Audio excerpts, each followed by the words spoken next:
Bismillahirrahmanirrahim. Assalamualaikum warahmatullahi wabarakatuh. Alhamdulillah nahmaduhu wa nasta'inuhu wa nastaghfiruhu wa natubu ilaihi wa na'udzu billahi min syururi anfusina wa min sayyiati a'malina. May yahdihillahu fala mudilla lahu wa may yudlil fala hadiyalah. Asyhadu an la ilaha illallah wahdahu la syarikalah wa asyhadu anna Muhammadan abduhu wa rasuluhu la nabiyya ba'dah. Ya ayyuhalladzina amanu taqullaha haqqa tuqatih wa la tamutunna illa wa antum muslimun. Fa inna asdaqal hadithi kitabullah wa khairal huda huda Muhammadin sallallahu alaihi wasallam. Syarrul umuri muhdatsatuha wa kullu muhdatsatin bid'ah wa kullu bid'atin dhalalah wa kullu dhalalatin finnar. Hadirin dan hadirat yang dirahmati oleh Allah Subhanahu wa taala. Alhamdulillah pada kesempatan malam hari ini kembali Allah memudahkan kita untuk bersua kembali dalam rangka untuk mempelajari hadis-hadis Nabi sallallahu alaihi wasallam, dan kita melanjutkan pembahasan kita dari kitab Sahih Al-Bukhari, dan kita masuk pada hadis yang kedua ya. Imam Al-Bukhari berkata, qala haddatsana Abdullah bin Yusuf qala akhbarana Malik, yaitu Imam Malik bin Anas an Hisham bin Urwah an abihi an Aisyah ummul mukminin radhiyallahu taala anha. Hadis yang kedua ini diriwayatkan oleh Ummul Mukminin Aisyah radhiyallahu taala anha. Beliau berkata, Annal Haritha bin Hisham sa'ala Rasulullah sallallahu alaihi wasallam. Bahwasanya Al Harith bin Hisham bertanya kepada Rasulullah sallallahu alaihi wasallam, Ya Rasulullah, kaifa ya'tikal wahyu? Wahai Rasulullah, bagaimana wahyu datang kepadamu? Faqala Rasulullah sallallahu alaihi wasallam, ingat pembahasan kita masih pada kitab Bada'il Wahyi tentang bagaimana turunnya wahyu, permulaan turunnya wahyu dan bagaimana cara turunnya wahyu kepada Nabi sallallahu alaihi wasallam. Faqala Rasulullah sallallahu alaihi wasallam, ahyanan ya'tini mithla salsalatil jaras. Terkadang datang kepadaku wahyu seperti suara lonceng. Wa huwa ashadduhu alayya, dan ini sangat berat bagiku, yang paling berat. Fayafsimu anni, kemudian selesai wahyu tersebut, artinya terpisah dariku, wa qad wa'aitu anhu ma qala, dan aku telah memahami ya atau menguasai apa yang disampaikan, maksudnya disampaikan oleh Jibril. Wa ahyanan yatamatsalu liyal malaku rajulan fayukallimuni fa'ai ma yaqul, dan terkadang pula malaikat menjelma menjadi seorang lelaki, lantas lelaki tersebut berbicara denganku, maka aku memahami atau menguasai apa yang dia ucapkan. Qalat Aisyah radhiyallahu taala anha, Aisyah berkata, wa laqad ra'aituhu yanzilu alaihi al-wahyu fil yaumi syadidil bardi. Sungguh aku telah melihat Rasulullah sallallahu alaihi wasallam turun kepadanya wahyu tatkala di hari yang sangat dingin. Fayafsimu anhu, kemudian wahyu tersebut selesai. Wa inna jabinahu la yatafassadu araqan, dan sungguhnya jabin itu di sini ya. Ada dua jabin, setiap manusia punya dua jabin, bukan jidat, tapi di samping apa? Jidat ya, di atas pelipis ini apa? Jabin ya. Dan aku melihat, apa bahasa Indonesia ini? Jidat kanan, jidat kiri. Aku melihat, kata Aisyah, wahyu turun kepada Nabi sallallahu alaihi wasallam di hari yang sangat dingin. Setelah wahyu selesai, sungguh ya pelipisnya mengucurkan keringat yang sangat banyak. Baik hadirin dan hadirat yang dirahmati oleh Allah Subhanahu wa taala, kita akan membahas hadis ini secara ringkas. Yang pertama, ya, hadis ini menjelaskan tentang bagaimana Rasulullah sallallahu alaihi wasallam berat tatkala menerima wahyu. Karena wahyu memang adalah perkara yang berat. Oleh kerana Allah berfirman, Inna sanulqi alaika qawlan thaqila. Sungguhnya kami akan ya memberikan kepada engkau perkataan yang berat, dan wahyu itu adalah berat. Makanya dalam hadis Ibn Abbas beliau berkata, kana yu'aliju minat tanzili syiddatan. Rasulullah sallam ya berhadapan dengan rasa berat tatkala menerima wahyu.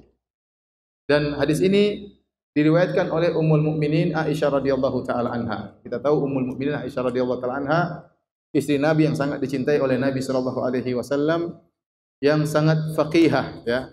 Oleh karenanya Abu Musa al-Asy'ari radhiyallahu taala anhu dalam Sunan Tirmizi berkata, ya, ma ashkala ala ashabin Nabi sallallahu alaihi wasallam syai'un, kalau ada suatu perkara yang membingungkan para sahabat, ya.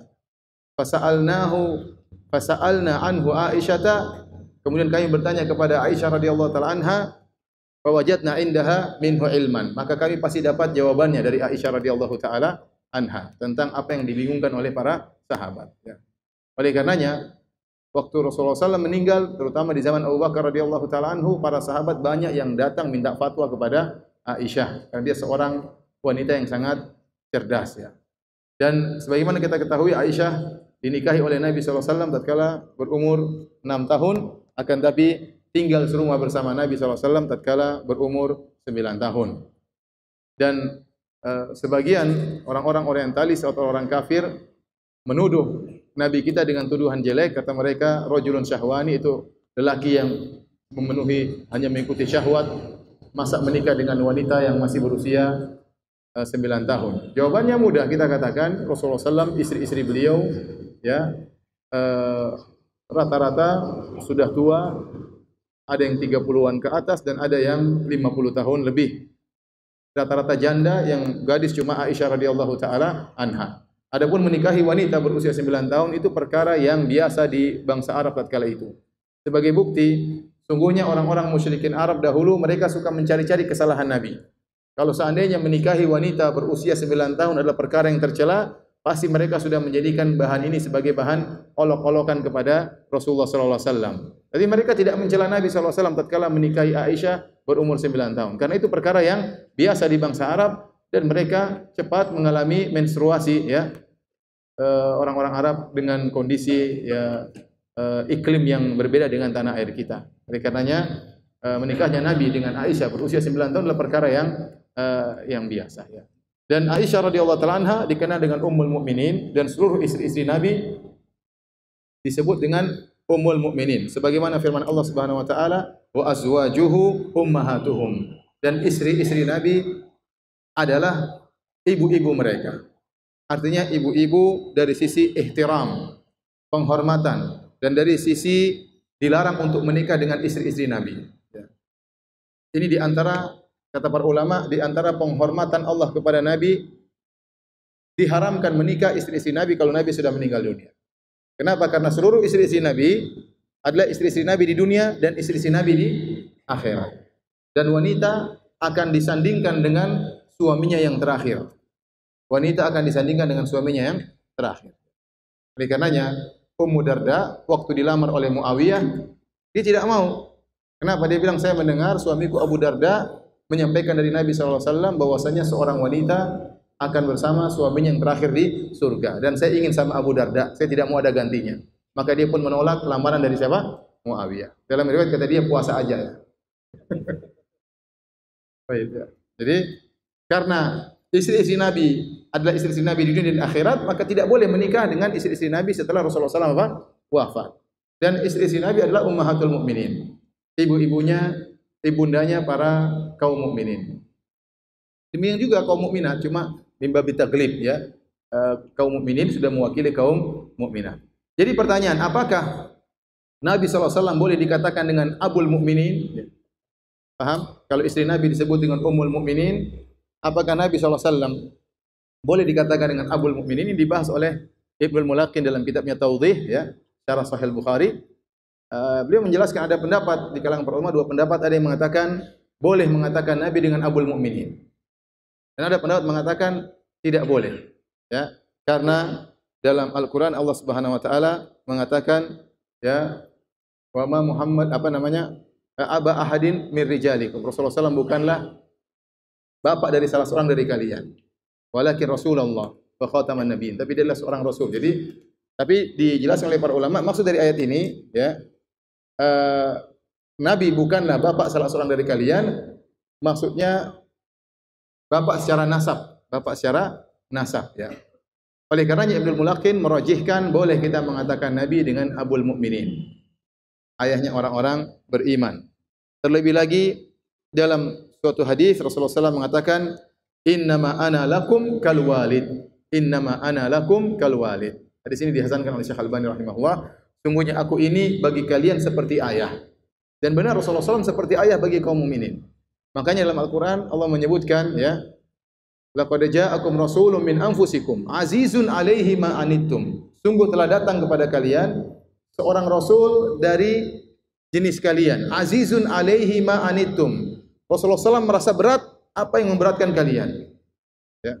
Harisun 'alaikum, dan sangat semangat untuk memberikan hidayah kepada kalian. Bil mu'minina raufur rahim. Ya, sangat sayang kepada kaum mukminin dan saya sangat lembut kepada kaum mukminin. Ya, jadi kalau kita berat, Rasulullah SAW tidak ingin memberatkan kita. Maka banyak ibadah-ibadah yang Rasulullah SAW tinggalkan, khawatir diwajibkan. Ya, khawatir diwajibkan. Contoh seperti sholat tarawih. Rasulullah SAW sholat tarawih berjamaah 3 malam. Malam keempat Rasulullah SAW tidak keluar. Para sahabat sudah kumpul ingin sholat tarawih bersama Nabi. Kata Rasulullah SAW, saya khawatir kalau saya mendawamkan sholat tarawih akan diwajibkan oleh Allah Subhanahu Wa Taala. Rasulullah SAW sayang kepada kaum mukminin sebagaimana sayang kepada anak-anaknya. Baik. Hadirin dan hadirat yang dirahmati oleh Subhanahu Wa Taala, di sini Aisyah meriwayatkan dari Al Harith bin Hisham. Al Harith bin Hisham namanya Al Harith bin Hisham ibnul Mughirah bin Abdullah bin Omar bin Makhzum. Dia dari kabilah Makhzum, ya. Makanya dikatakan Al Harith bin Hisham Al Makhzumi, dan dia adalah saudara kandung Abu Jahal. Saudara kandung Abu Jahal. Ya, karena Abu Jahal namanya Amr bin Hisham Al-Makhzumi. Ini Al-Harith bin Hisham Al-Makhzumi, ya. Saudaranya Fir'aun umat ini, sementara dia menjadi seorang sahabat bahkan mati syahid dalam peperangan di negeri Syam. Al-Harith bin Hisham radhiyallahu taala anhu, ya. Dan dia adalah pupunya Khalid ibn al-Walid. Khalid bin al-Walid, ya. Nama dia Al-Harith bin Hisham ibn al-Mughirah. Al-Harith bin Hisham ibn al-Mughirah. Khalid bin Walid namanya Khalid ibn al-Walid ibn al-Mughirah. Ya. Ketemu satu kakek, ya. Sama-sama kakeknya siapa? Al-Mughirah. Jadi kita tahu hubungan dekat antara Abu Jahal dengan siapa? Khalid bin Walid, ya. Ternyata sepupuan. Ya. Tetapi satunya meninggal dalam kondisi kafir dan satunya seorang pahlawan, bahkan Saifullah, pedang Allah Subhanahu wa taala. Tapi dia bertanya kepada Nabi sallallahu alaihi wasallam, "Kaifa ya'tikal wahyu?" Ya Rasulullah, bagaimana wahyu datang kepadamu? Maka Rasulullah SAW menjelaskan wahyu datang kepada Nabi dengan 2 model. Pertama, Jibril datang kemudian memberi wahyu kepada Nabi mithla salsalatil jaras, seperti suara lonceng. Dan ini wa huwa asyadduhu alayya, dan ini yang paling berat bagiku. Yang ini paling berat bagiku. Tadi sampai Aisyah mengatakan di hari yang sangat dingin sampai Rasulullah SAW bercucuran keringat. Ya, karena kalimat yatafassadu diambil dari fasdu. Fasdu kita tahu, fasdu itu sering dilakukan selain bekam, ada namanya apa? Fasdu. Fasdu itu dengan terlihat dicari apa namanya urat, kemudian dilukai sehingga mengalirlah darah. Ya, darahnya lebih kencing daripada hanya sekedar bekam. Ya. Oleh karenanya ini menunjukkan keringat yang keluar dari Nabi sangat banyak, bercucuran seperti darah yang keluar dari nadi yang baru dilukai. Ya. Ya. Karena kesulitan yang dihadapi oleh Nabi sallallahu alaihi wasallam. Rasulullah SAW mengatakan wa huwa asyadduhu alayya, dan ini yang paling berat bagiku. Yang kedua mudah, datang kepada Nabi sallallahu alaihi wasallam dalam bentuk malaikat, berjelma menjadi seorang manusia, kemudian berbicara dengan Nabi sallallahu alaihi wasallam. Terkadang dalam bentuk orang Arab Badui, ya, terkadang dalam bentuk Dihya Al-Kalbi, yang sering seperti Dihya Al-Kalbi, karena Dihya Al-Kalbi seorang yang tampan. Baik, adapun yang pertama datang dalam bentuk suara yang sangat keras seperti bunyi lonceng. Para ulama membahas bagaimana Rasulullah SAW menyamakan suara yang datang kepada dia seperti suara bunyi lonceng. Ini suara apa? Ada yang mengatakan suara kepakan malaikat, kepakan sayap malaikat, ya. Ada yang mengatakan suaranya Jibril tatkala mendiktekan wahyu kepada Nabi sallallahu alaihi wasallam. Rasulullah SAW tidak jelaskan. Pokoknya Rasulullah SAW mengatakan, saya mendengar suara seperti itu. Begitu selesai suaranya, saya sudah paham apa yang disampaikan, saya sudah menguasai apa yang disampaikan kepada saya, ya. Kenapa disamakan dengan suara lonceng? Padahal lonceng itu tercela. Dalam hadis disebutkan bahwasanya al-jaras mizmarus syaitan. Jaros itu adalah serulingnya syaitan. Ya, lonceng itu serulingnya syaitan. Dalam hadis yang lain, la tashabul malaikatu rufqatan fiha kalbun au jaras. Bahwasanya malaikat tidak akan menemani suatu kelompok yang sedang suatu segerombolan yang di situ ada anjing atau ada lonceng. Malaikat tidak akan menemani mereka. Jadi kalau kita ingin bersafar atau ingin berjalan, jangan bawa anjing dan juga jangan bawa lonceng karena malaikat tidak mau. Kenapa? Karena lonceng tersebut adalah seruling syaitan. Jadi pertanyaan ini dibahas oleh Syurahul Hadis, ya, dibahas oleh Ibnu Hajar, dibahas oleh Al-Kirmani, dibahas oleh Ibnul Mulaqin. Mereka bahas kenapa Nabi menyamakan suara wahyu seperti perkara yang haram. Seperti perkara yang haram. Maka dijelaskan oleh Ibnu Hajar rahimahullah dalam Fathul Bari bahwasanya lonceng ya bisa ditinjau dari dua sisi. Dari sisi ada semacam musiknya, maka ini bukan itu yang disamakan dengan Nabi. Tapi yang disamakan dari kencengnya suara tersebut. Dari kencengnya suara tersebut. Dan apa hikmahnya? Karena suara lonceng tung keras sekali ya. Jadi Nabi menyamakan dengan kerasnya lonceng tersebut seperti ada dua besi yang berbenturan. Begitu keras ya didengar oleh Rasulullah sallallahu alaihi wasallam dan tidak didengar oleh sekitarnya. Aisyah tidak dengar waktu datang wahyu, para sahabat juga tidak dengar suara lonceng tersebut. Yang dengar cuma Rasulullah sallallahu alaihi wasallam. Tapi mereka melihat asarnya, dampaknya keluar keringat yang bercucuran. Keluar keringat yang bercucuran. Nah, para ulama mengatakan di antara hikmahnya kenapa ada bunyi yang begitu keras didengar oleh Nabi, agar Nabi benar-benar konsentrasi, terlupa dari yang lainnya. Hatinya benar-benar kosong tatkala itu, terfokus pada suara tersebut, kemudian datang wahyu sehingga beliau mudah untuk apa? Menghafalkan atau memahami wahyu tersebut untuk disampaikan kembali. Sehingga terfokus Nabi SAW. Karena tiba-tiba datang wahyu, Rasulullah SAW lagi di mana, tiba-tiba datang wahyu. Ya, kalau tidak dikasih mukaddimah seperti itu, bisa jadi hati beliau terisi dengan yang lainnya. Tapi dibuat fokus sehingga terfokuskan kepada suara tersebut, baru kemudian datang wahyu. Kemudian tatkala pergi wahyu tersebut atau pergi malaikat Jibril, maka dia pun sudah paham dan menguasai wahyu tersebut. Ini yang paling berat. Yang kedua, yang lebih ringan ya, adalah datang malaikat. Ini ringan bagi Nabi sallallahu alaihi wasallam ya, dan terkadang malaikat Jibril datang untuk menyampaikan hadis, terkadang menyampaikan wahyu. Al-Qur'anul Karim ya, Al-Qur'anul Karim. Karena ya Rasulullah SAW sendiri tidak pernah melihat malaikat Jibril dalam bentuk aslinya kecuali cuma dua kali. Karena berat untuk melihat bentuk malaikat Jibril dalam bentuk aslinya. Manusia tidak kuat. Kata Syekhul Islam Ibnu Taimiyah rahimahullah dalam Minhajus Sunnah bahwasanya seorang tidak kuat untuk melihat malaikat dalam bentuk aslinya kecuali dikuatkan oleh Allah Subhanahu wa taala seperti Nabi sallallahu alaihi wasallam. Oleh karenanya nabi-nabi terdahulu pun demikian. Kita sudah jelaskan pada pertemuan lalu ya bahwasanya wahyu yang turun kepada nabi sama persis seperti wahyu yang turun kepada nabi-nabi terdahulu. Caranya ya, di antaranya dengan langsung malaikat Jibril memberi wahyu, di antaranya dengan cara malaikat menjelma menjadi manusia. Oleh karenanya nabi-nabi terdahulu ya disebutkan mereka didatangi oleh malaikat. Allah Subhanahu wa taala menyebutkan ketidakmampuan manusia melihat malaikat. Dalam Al-Qur'an kata Allah, wa qalu laula unzila alaihi malak. Walau anzalnahu malakan laqudiyal amru thumma la yunzarun. Kata mereka tidak ingin, orang-orang musyrikin, mereka mengatakan kami tidak ingin seorang rasul dari manusia. Apa bedanya kami dengan dia? Kami ingin rasul dari Tuhan dalam bentuk malaikat. Mereka percaya ada Tuhan. Orang musyrikin dahulu percaya adanya Allah. Tapi mereka tidak setuju tatkala Allah menurunkan rasul dari kalangan manusia. Makanya mereka mengatakan wa qalu laula unzila alaihi malak. Kenapa tidak diturunkan malaikat sebagai rasul? Maka Allah bantah. Ya, kata Allah, walau anzalna malakan laqudiyal amru thumma la yunzarun. Seandainya kami turunkan malaikat, maka matilah mereka dan mereka tidak akan ditunda lagi untuk diturunkan azab kepada mereka. Ada beberapa pendapat ahli tafsir, di antaranya disebutkan oleh Ibnu Abbas ya, sebagaimana diriwayatkan oleh At-Tabari dalam tafsirnya. Ibnu Abbas berkata, "Lau atahum malakun fi suratihi lamatu."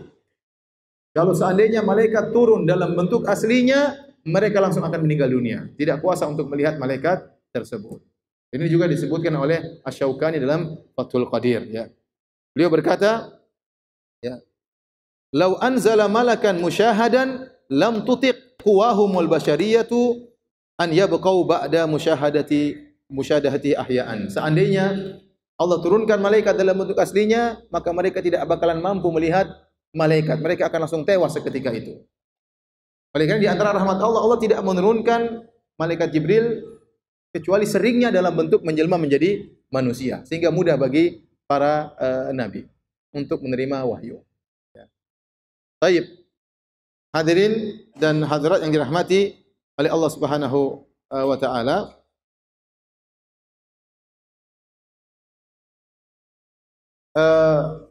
Mengenai para syurahul hadis, ya, para ulama juga membahas, dan bahasa ini saya rasa sebenarnya tidak perlu, ya. Dan ini tapi dibahas oleh Ibnul Mulaqin, dibahas oleh Ibnu Hajar, dibahas oleh para pensyarah Sahih Al-Bukhari.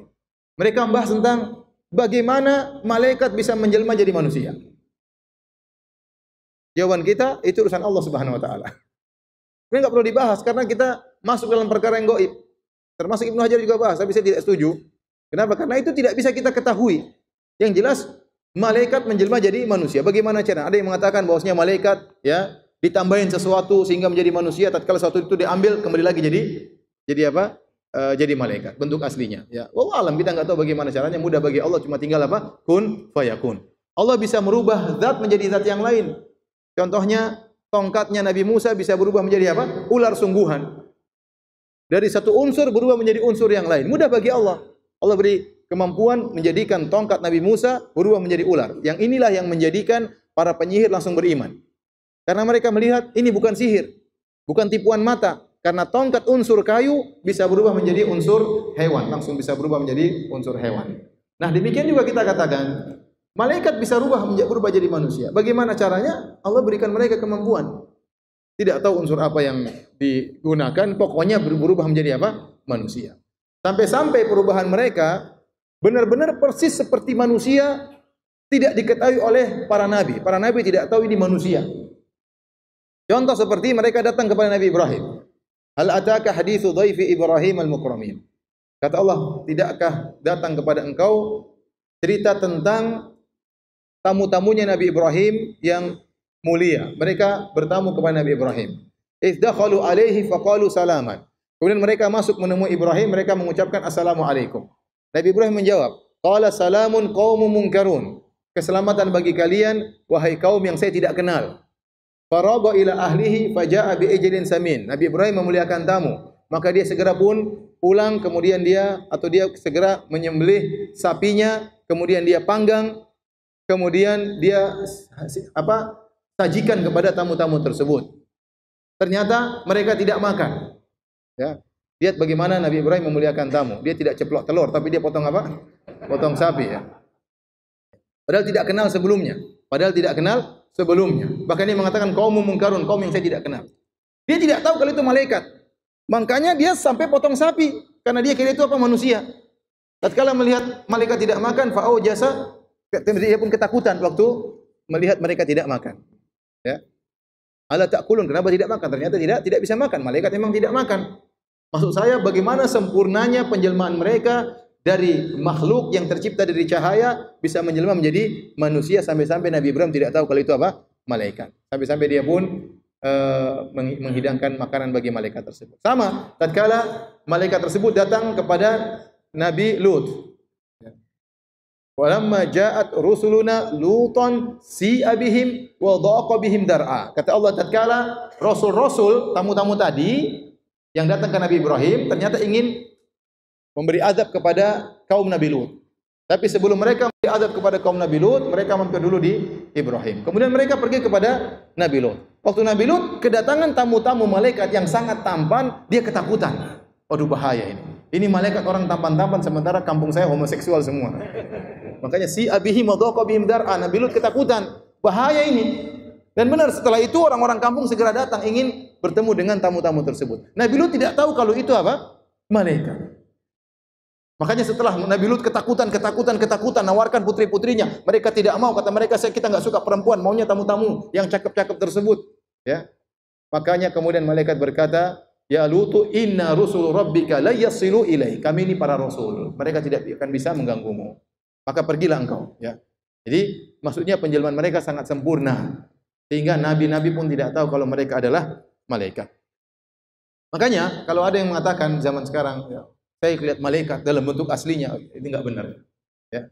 Tapi ada yang mengatakan, dulu saya pernah bantah, ada tulisan malaikat Israel datang kepada saya dalam bentuk aslinya, bentuk cahaya. Kemudian saya bilang pulang. Jadi malaikat mautnya disuruh pulang, ya. Ini tidak benar, ya. Karena para ulama mengatakan malaikat susah untuk dilihat. Malaikat selalu datang dalam bentuk apa? Manusia, karena kita tidak punya kemampuan untuk melihat malaikat, ya. Nanti kalau kita sudah meninggal dunia, dibangkitkan, maka penghuni surga, penghuni neraka bisa melihat malaikat, bisa melihat jin, ya, bisa berdialog dengan mereka karena sudah dimodifikasi. Baik. Hadirin, di sini Rasulullah SAW menyebutkan dua metode datangnya wahyu. Namun ternyata kita dapati dalam hadis-hadis yang lain ada datang wahyu dalam bentuk-bentuk yang lain. Seperti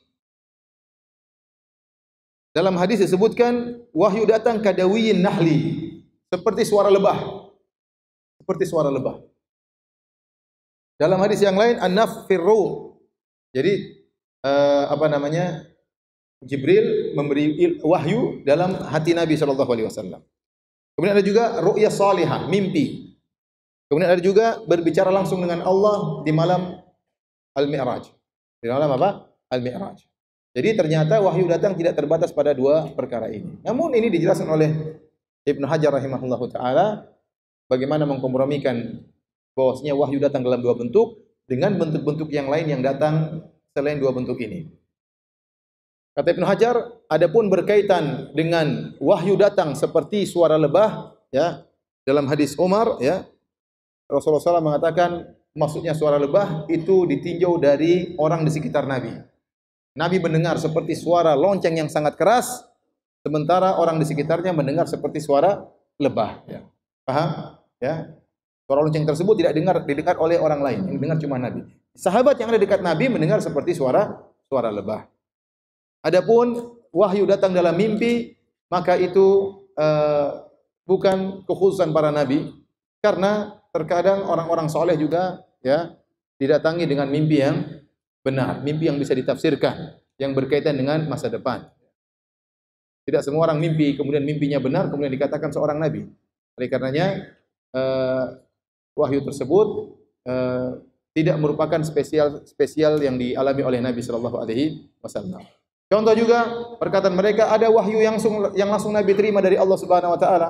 Tatkala Mi'raj, Rasulullah SAW naik ke Sidratul Muntaha, sudah sangat dekat dengan Allah. Allah berbicara langsung dengan Nabi tanpa perantara malaikat Jibril. Kata mereka yang ditanya oleh Al-Harits bin Hisham, ya Rasulullah, bagaimana wahyu datang kepadamu? Maksudnya yang berkaitan dengan malaikat. Bagaimana malaikat membawakan wahyu kepadamu? Maka cara malaikat membawakan wahyu kepada Nabi cuma dua cara. Ya, cuma dua cara. Langsung datang dengan suara seperti suara lonceng yang keras, atau dua dengan menjelma menjadi apa? Manusia. Baik.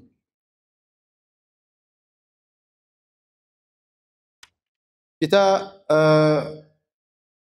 lanjutkan, ya.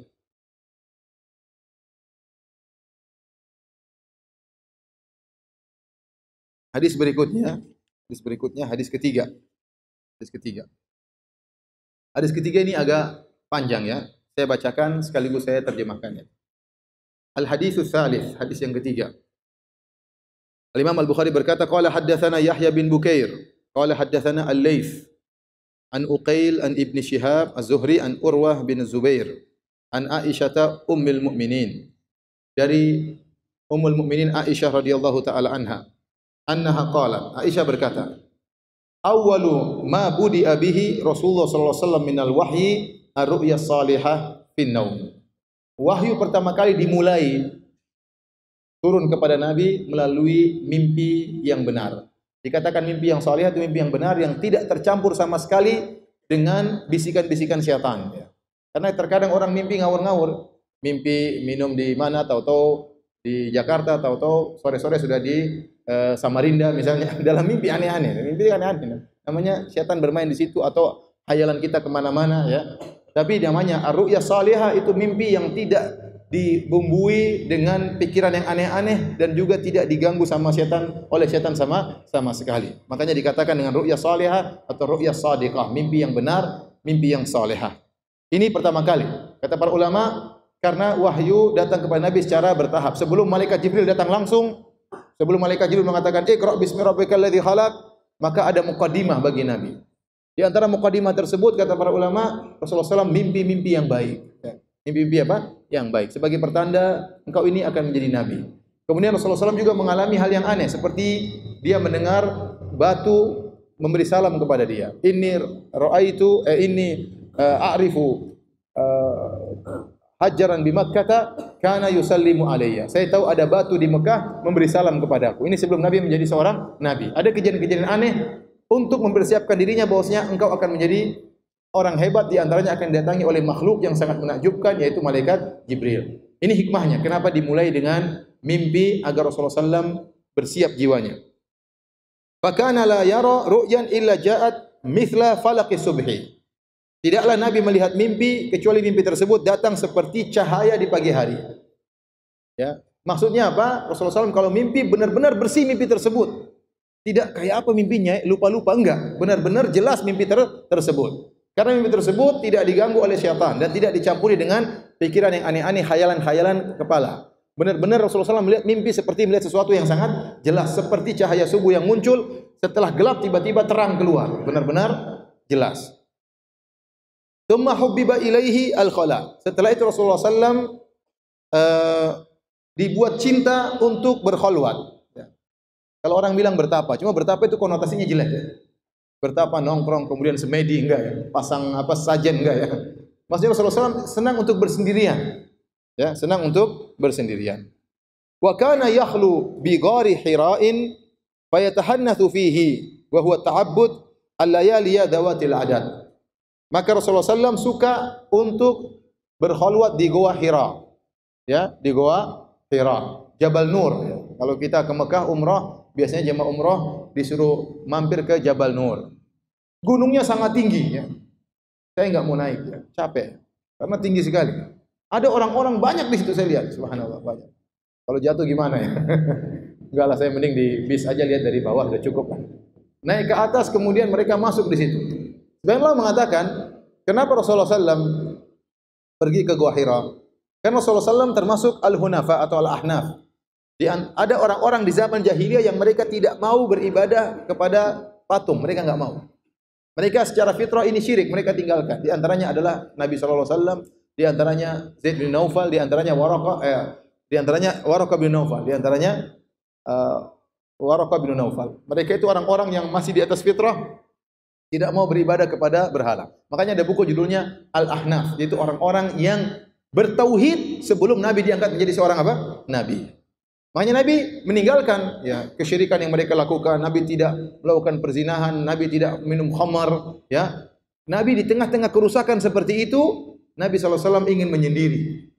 Disebutkan oleh sebagian ulama, view-nya Jabal Nur itu, view-nya Goa Hira itu langsung ke Ka'bah. Rasulullah SAW istilahnya berkhalwat di situ, ya, bertafakur di situ, ya. Saya tidak ingin bilang bersemedi ya, karena konotasinya jelek ya. Saya bilang Rasulullah SAW bertafakur di situ sambil view-nya melihat apa? Melihat Ka'bah untuk meninggalkan kerusakan yang terjadi di kampungnya. Fa yatahannatsu. Yatahannatsu artinya Rasulullah SAW berusaha menjauhkan diri dari dosa-dosa. Karena al-hinth ya artinya dosa ya. Artinya dosa. Dan Rasulullah SAW berusaha beribadah. Wa huwa ta'abbadu alayaliya dawatil adad. Maksudnya tahannath adalah beribadah. Ini ada yang mengatakan kalimat ya ta'abbadu, Rasulullah SAW beribadah di Gua Hira. Ada yang mengatakan ini adalah lafal mudraj. Al-mudraj ada dalam istilah mustalah hadis namanya al-mudraj. Al-mudraj itu tambahan, bukan dari aslinya hadis tersebut. Dan al-mudraj ini bisa ada di matan dan bisa ada di sanad. Tahu-tahu diriwayatkan ada perawi tambahan, padahal sebenarnya sanad aslinya enggak ada rawi tersebut. Diperiksa oleh para ulama dengan meneliti jalan-jalan yang lain, diketahui ini hanyalah apa? Tambahan. Paham? Atau dalam matan hadis. Jadi hadis ada matannya, ada sanadnya. Seperti perkataan Az-Zuhri wa huwa ta'abbud. Nabi di goa sedang beribadah. Sedang beribadah ini menafsirkan kalimat tahannas. Tafsiran ini bukan dari Nabi sallallahu alaihi wasallam, bukan dari Aisyah radhiyallahu taala anha, tapi dari apa? Az-Zuhri. Namanya mudraj. Mudraj dalam bahasa Arab artinya apa? Tambahan. Tambahan. Ini diketahui dengan membandingkan dengan riwayat-riwayat yang lain, sehingga ketahuan ini hanyalah tambahan. Jadi seperti saya sekarang kan sedang meriwayatkan hadis, tapi di tengah-tengah saya tambahin, maksudnya begini, maksudnya begini. Sebagian orang tidak paham, dikira itu lafal Nabi atau dikira itu hadis Nabi. Ternyata bukan. Ternyata penjelasan saya yang sedang meriwayatkan apa? Hadis. Nah, Rasulullah SAW beribadah di Gua Hira. Ibadah apa yang dia lakukan? Maka khilaf di kalangan para ulama. Ada yang mengatakan Nabi SAW beribadah dengan ibadahnya Nabi Ibrahim, dengan ibadah nenek moyangnya. Ada yang mengatakan Rasulullah SAW mengikuti syariat Nabi Musa. Ada yang mengatakan Rasulullah SAW mengikuti syariat Nabi Isa. Ini tidak ada dalilnya semuanya. Ada yang mengatakan Rasulullah SAW bertafakur, ya, menjauhkan diri dari kemaksiatan dan merenungkan tentang keagungan Allah Subhanahu Wa Taala. Karena dia seakan-akan rindu dengan ketuhanan, dengan Allah Subhanahu Wa Taala, maka dibuat senang untuk bertafakur di Gua Hira. Wallahu alam, ibadah apa yang dilakukan oleh Nabi yang jelas tidak dijelaskan. Tapi Rasulullah SAW di situ merenungkan keagungan Allah Subhanahu Wa Taala. Beberapa malam, qabla an yanzi'a ila ahlihi. Ya, setelah itu Rasulullah SAW setelah beberapa malam bertafakkur di Gua Hira, Rasulullah SAW turun ke istrinya, yaitu siapa? Khadijah radhiyallahu taala anha.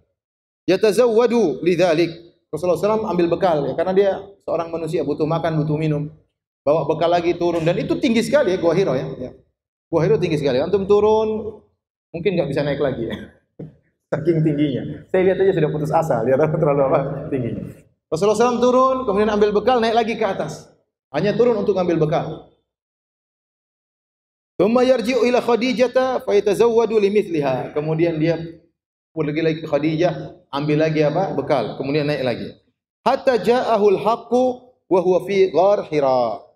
Sampai kemudian datanglah al-haq, yaitu datanglah malaikat Jibril membawa wahyu sementara Nabi sedang berada dalam Gua Hira. Faja'ahul malak, datanglah malaikat. Faqala, kemudian malaikat berkata, "Iqra." Muhammad bacalah. Qala ma ana biqari. Kata Rasulullah SAW, aku tidak bisa baca. Kata Rasulullah SAW, aku tidak bisa baca. Bentar.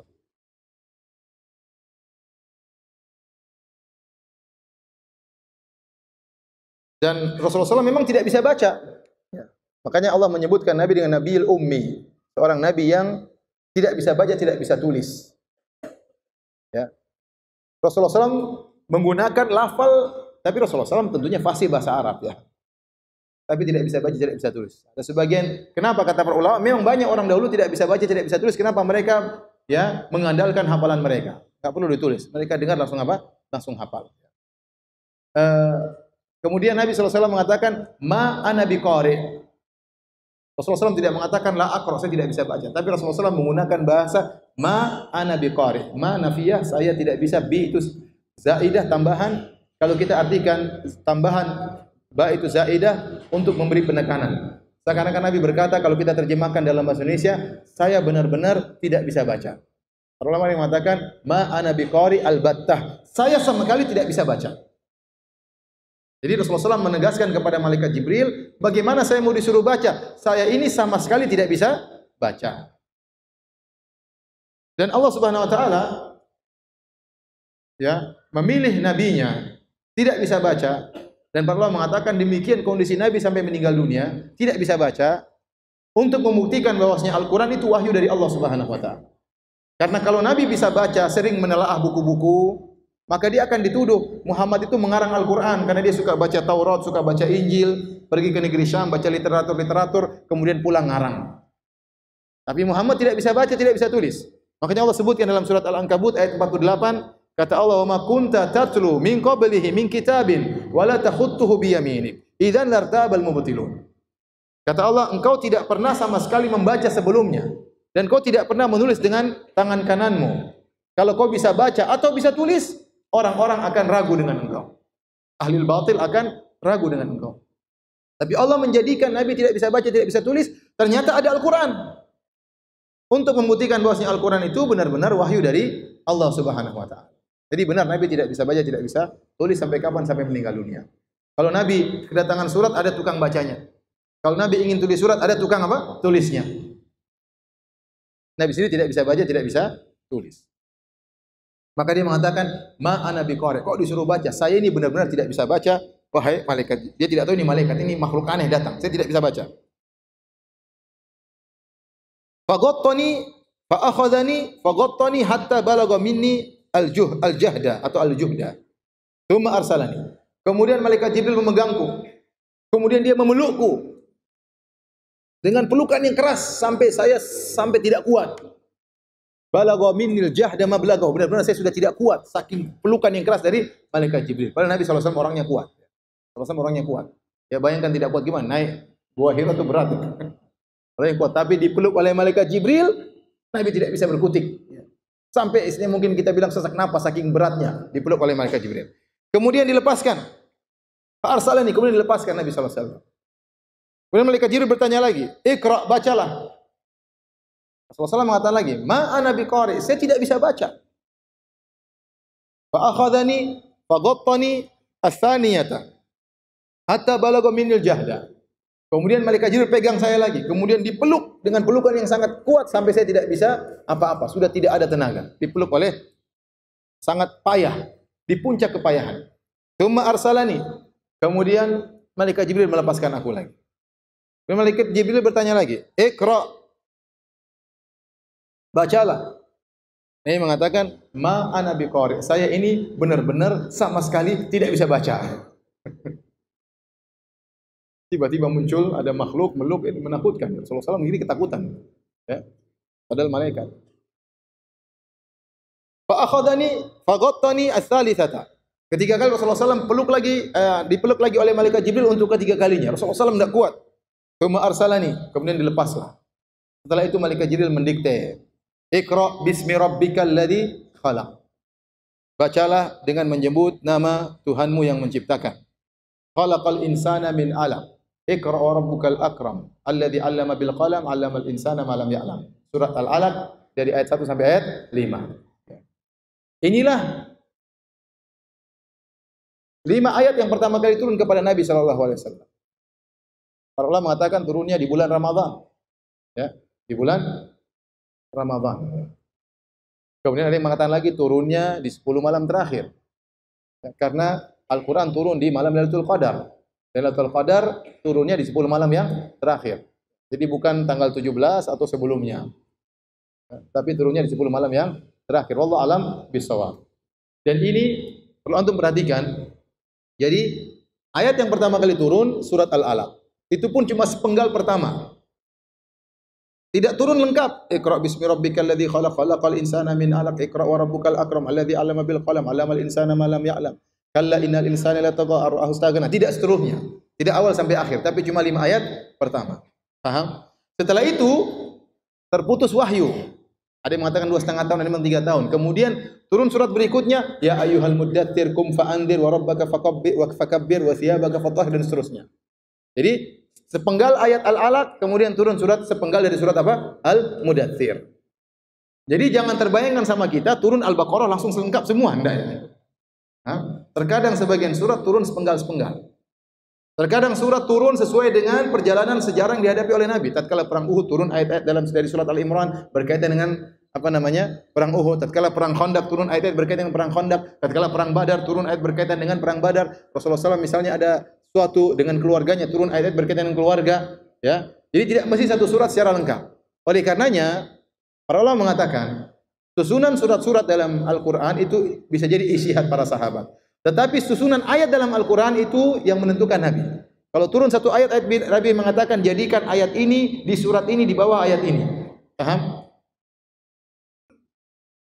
Jadi jangan disangka Al-Qur'an itu sejarahnya seperti surat Al-Fatihah, kemudian surat Al-Baqarah, kemudian enggak. Bisa jadi surat Al-Baqarah turun sebagian, kemudian surat yang lain, kemudian surat Al-Baqarah lagi, kemudian surat yang lain. Tapi Rasulullah SAW yang mengatur ayat ini di bawah ayat ini, ayat ini di bawah ayat ini. Paham? Ya. Karena setelah ayat ini surat Al-Alaq tidak turun seluruhnya, turun sepenggalnya, setelah itu langsung surat yang lain, surat Al-Mudatsir. Baik. Kemudian sebagian ulama juga berdalil, kata mereka bahwasanya kejadian ini membuktikan bahwasanya ya, bismillah bukanlah termasuk dari surat Al-Fatihah, kata mereka. Sebagian mereka mengatakan bismillah bukanlah sebagian dari surat Al-Fatihah. Kenapa? Karena Iqra bismi rabbikal ladzi khalaq turun tanpa bismillah. Tapi kalau kita baca Al-Qur'an ada bismillahnya.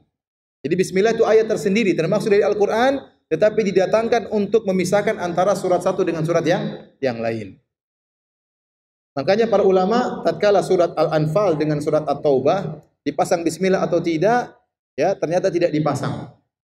Pendapat yang benar mengatakan kenapa tidak dipasang bismillah pemisah antara Al-Anfal dengan At-Taubah, karena para sahabat ragu apakah Al-Anfal dan At-Taubah itu satu surat gabung ataukah dua surat yang berbeda.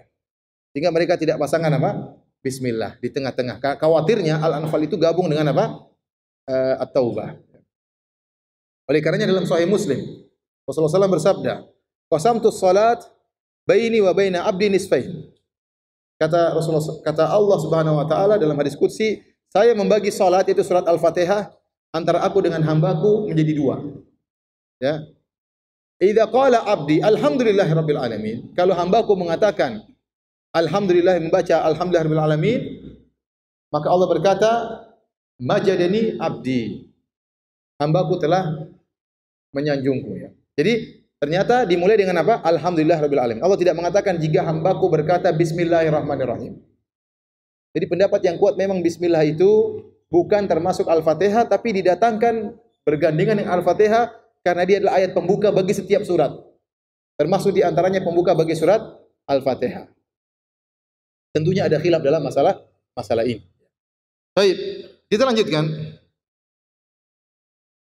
Faraja'a biha Rasulullah SAW yarjufu fuaduhu. Maka Rasulullah SAW ya pulang ke rumah istrinya Khadijah dalam kondisi bergetar jantungnya, dadanya bergetar ketakutan. Fadakhala ala Khadijah binti Khuwailid, maka dia pun bertemu dengan istrinya Khadijah binti Khuwailid radhiyallahu anha. Faqala, kemudian dia berkata, zammiluni zammiluni, selimuti aku selimuti aku. Dalam riwayat yang lain, dathiruni dathiruni wasubbu alayya ma'an barida. Kata Rasulullah SAW, selimuti aku dan tumpahkan bagiku air dingin. Rasulullah SAW apa? Takutan. Ini Rasulullah SAW ingin tenang. Fazammaluhu, maka Khadijah segera menyelimuti Nabi. Ini Khadijah cerdas dan wanita yang salehah. Suaminya suruh langsung nurut. Ya. Kalau sebagian istri, ada apa mas? Ada apa mas? Jangan dulu mas, cerita dulu, cerita dulu. Oh, ada apa? Sudah kasih selimut, nanti ceritanya belakangan. Nanti cerita dulu, nggak boleh mas, ada apa mas? Khadijah langsung kasih cerita. Belakangan. Dia langsung paksa suaminya cerita. Jangan dulu masuk rumah, cerita dulu. Enggak. Ini bukan pengalaman pribadi ya, enggak. Jangan seudon sama istri saya. Baik. Akhirnya Khadijah langsung menyelimuti apa? Suaminya. Kemudian hatta dhahaba anhu ar-rau'u, sampai hilang ketakutan dari Nabi sallallahu alaihi wasallam. Faqala li Khadijah wa akhbaraha al-khabar. Setelah itu baru Rasulullah sallallahu menceritakan apa yang dia alami, ya. Setelah itu Rasulullah sallallahu berkata, laqad khasyitu ala nafsi. Kalau sudah azan kasih tahu ya. Laqad khasyitu ala nafsi, sungguh saya khawatir suatu menimpa diriku. Para ulama khilaf, apa yang dikhawatirkan oleh Nabi sallallahu alaihi wasallam menimpa dirinya. Ada banyak pendapat. Di antara pendapat yang mengatakan Rasulullah SAW takut gila. Kenapa? Dia lihat makhluk yang aneh. Ini makhluk aneh ini siapa? Jangan-jangan saya ini gila. Karena orang gila sering lihat yang aneh-aneh. Jangan-jangan saya gila. Ini pendapat. Pendapat yang lain mengatakan Rasulullah SAW takut dia mati. Ini mungkin saya mau mati. Kenapa? Sampai dada bergetar. Kemudian ada makhluk ini. Jangan-jangan saya mau dibunuh atau mau apa. Saya takut mati. Ada yang mengatakan Rasulullah SAW mengatakan saya takut sakit yang berkepanjangan gara-gara didatangi oleh makhluk yang aneh ini. Ini Rasulullah SAW takut suatu menimpa dirinya. Maka Khadijah radhiyallahu taala anha menenangkan Nabi SAW dengan kata-kata yang sangat indah. Dia berkata, "Kalla wallahi ma yukhzika Allahu abada." Ya. Dalam riwayat ma yahzunuka Allahu abada. Demi Allah, Allah tidak akan menghinakan engkau selama-lamanya. Dalam riwayat Allah tidak akan membuat engkau sedih selama-lamanya. Artinya jangan khawatir. Jangan khawatir. Allah tidak akan menghinakan engkau selama-lamanya. Innaka latasilur rahim. Kenapa engkau adalah seorang yang suka menyambung silaturahmi? Wa tahmilul kalla, dan engkau suka membantu orang yang tidak bisa mandiri. Al-kal yaitu wa huwa kallun ala maula, dalam ayat maksudnya orang yang tidak bisa mandiri, merepotkan orang lain, ya, harus dibantu. Engkau suka membantu orang yang tidak bisa mandiri. Ya. Kalau ada orang kekurangan tenaga, kau bantu dengan tenagamu. Kalau ada orang kekurangan harta, engkau bantu dengan hartamu. Kemudian wa taksibul ma'dum, dan engkau suka membantu orang yang tidak punya apa-apa, yaitu orang yang sangat miskin sampai dianggap al-ma'dum. Al-ma'dum artinya bukan apa-apa, tidak ada. Orang ini saking miskinnya seakan-akan dianggap tidak ada. Tapi kau bekerja, hasilnya kau berikan kepada orang yang tidak punya apa-apa ini. Wa taqrid dhaif, dan engkau suka memuliakan tamu. Wa tu'inu ala nawaibil haq, dan engkau suka menolong orang-orang yang terkena musibah. Kata Khadijah, ini sifat-sifatmu, ya. Dengan sifat-sifatmu seperti ini, kau tidak akan dihinakan oleh Allah. Jadi di antara dalam riwayat yang lain, wa tasduqul hadis. Jadi Khadijah mengatakan, engkau ini suka jujur, suka menyambung silaturahmi. Kemudian apa? Menolong orang yang belum bisa mandiri, menolong orang yang tidak punya apa-apa. Kemudian bantu menjamu tamu. Kemudian membantu orang yang terkena musibah. Kata para ulama, dari mana Khadijah tahu bahwasanya Allah tidak akan memuliakan Nabi kalau punya sifat-sifat seperti ini? Padahal Nabi belum jadi Nabi waktu itu. Paham? Siapa yang kasih tahu Khadijah? Kok dia bisa berdalil, orang seperti kamu wahai Muhammad tidak bakalan dihinakan oleh Allah. Kata Ibnu Hajar rahimahullah, yaitu bil istiqra, dengan pengamatan. Ya. Artinya dia mengamati orang-orang yang punya sifat seperti Muhammad ini, tidak pernah ada yang dihinakan oleh Allah Subhanahu wa taala. Makanya seorang syekh mengatakan, saya tidak pernah menemukan ada orang dermawan di Arab Saudi yang dihinakan oleh Allah. Kalau dia dermawan, dia pasti dimuliakan oleh Allah. Hartanya semakin ditambah, hidupnya bahagia, tentram, ya. Anaknya banyak, istrinya 4. Artinya dimuliakan oleh Allah Subhanahu wa taala. Tidak ada orang yang baik kemudian dihinakan oleh Allah, itu enggak ada dalam sejarah. Padahal belum datang, Nabi belum mewahyukan wahyu atau belum mendapat wahyu disampaikan kepada Khadijah. Ternyata Khadijah sudah bisa berdalil. Dia berdalil bukan dengan dalil, karena belum ada dalil waktu itu. Belum ada Al-Quran, belum ada hadis. Ya. Rasulullah SAW baru saja mau jadi Nabi. Tapi dia berdalil dengan kenyataan yang dia lihat. Bahwasanya orang seperti ini tidak akan dihinakan oleh Allah Subhanahu wa taala, bahkan meskipun orang kafir, Allah akan berikan balasan dunia, ya, dia tidak akan dihinakan di dunia. Di akhirat urusan lain. Baik, sampai sini kita lanjutkan lagi insyaallah setelah salat Isya. Allah taala bisawab.